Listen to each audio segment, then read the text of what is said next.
Progress. Hello everyone, welcome back to my channel which is Myth Me. This is a channel where I explain to you amazing interesting myths better than the boring history books can ever tell you. Now, if you have watched the last video, we were on Greek mythology and we had discussed the creation of the world. Now we are on the other part. Let's see what we're going to learn in this. Well, remember all these Greek gods that I introduced to you?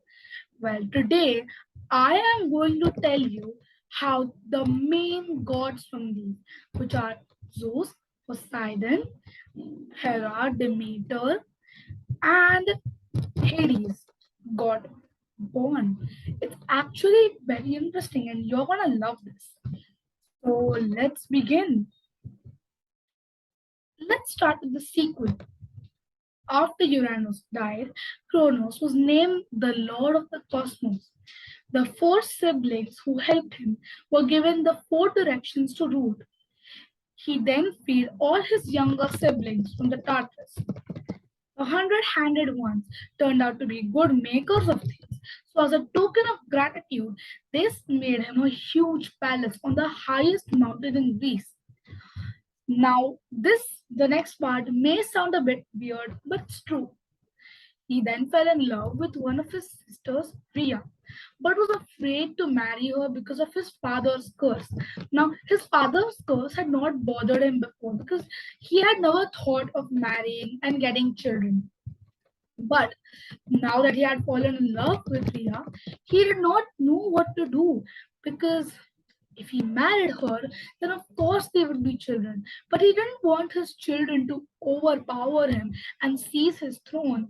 He was scared. He knew that he would soon have children who would overthrow him and take his throne. Now, how did the birth of the gods happen then? Finally, Kronos could resist no longer. He soon married his sister Rhea and lived with her in his palace. Happily ever after? Not really. Just as Kronos had feared, Rhea gave birth to a child. Now, this was a tradition in the ancient Greek mythology that whenever a mother gives birth to a child, the mother holds it for the first time and then immediately gives it to the father to hold, since he's the man of the house. Sexist, I know, but that's how the traditions would work. So, when Rhea presented this child to the king, he saw that this child was not a titan. Now, the child should have been a titan because Rhea is a titan, Kronos is a titan.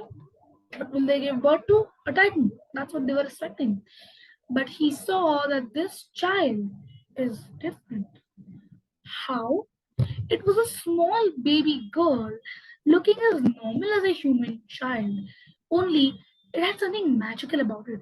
A golden aura. He could sense powers and potential in this child. Kronos immediately knew that this is not someone he should mess with. This is a goddess. He did not know what to do with her. Do you know the name of this goddess? She's not in the above list because she doesn't really have a main role. She's just an introvert kind of person, but she's not in the above list. Her name is Hestia. That's what her name was. She is, of course, one of the main goddesses, but she's not in the above list. So her name was Hestia, and he did not know what to do with her. Now, just as the title suggests, Titans are cannibals, stay away. He opened his mouth wide and inhaled the baby. This continued, and he soon had 5 babies in his stomach, all of them gods. Since they were gods, though, they were immortal. So they stayed alive every moment and grew in his stomach. As it showed, his stomach grew drastically. Rhea saw this and she cried and wailed, but he would not let them come out. Do you know who these gods were? Let me give you a hint. Most of them were in the above list. They were Hades, Hera, Hestia, Poseidon, and Demeter. Now, let's see what happens next. It's very exciting.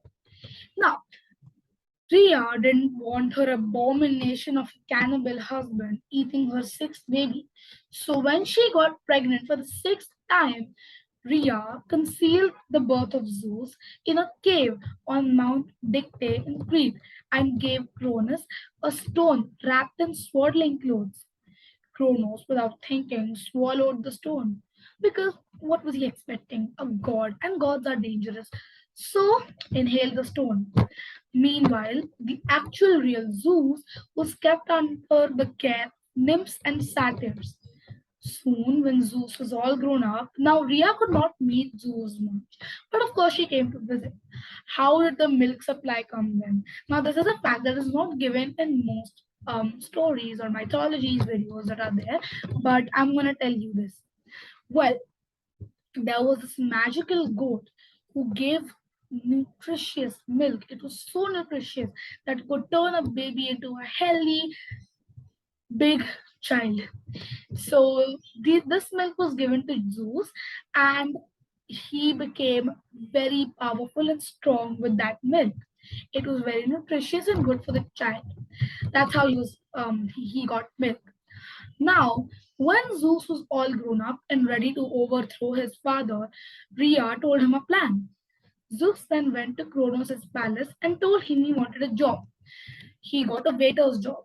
Now, Kronos had no idea he was his son. He just thought it's a random boy from maybe a mortal from outside somewhere. So he hired him. Then he did his job very well, and Kronos was very pleased with it. One day there was a party going on. All the children of Gaia were present. Zeus was told to give everyone drinks. He mixed sleeping potion in all of the drinks of the guests, and what happened next is disgusting. Just to let you know, disclaimer. Sure enough, all the guests except Kronos fell asleep.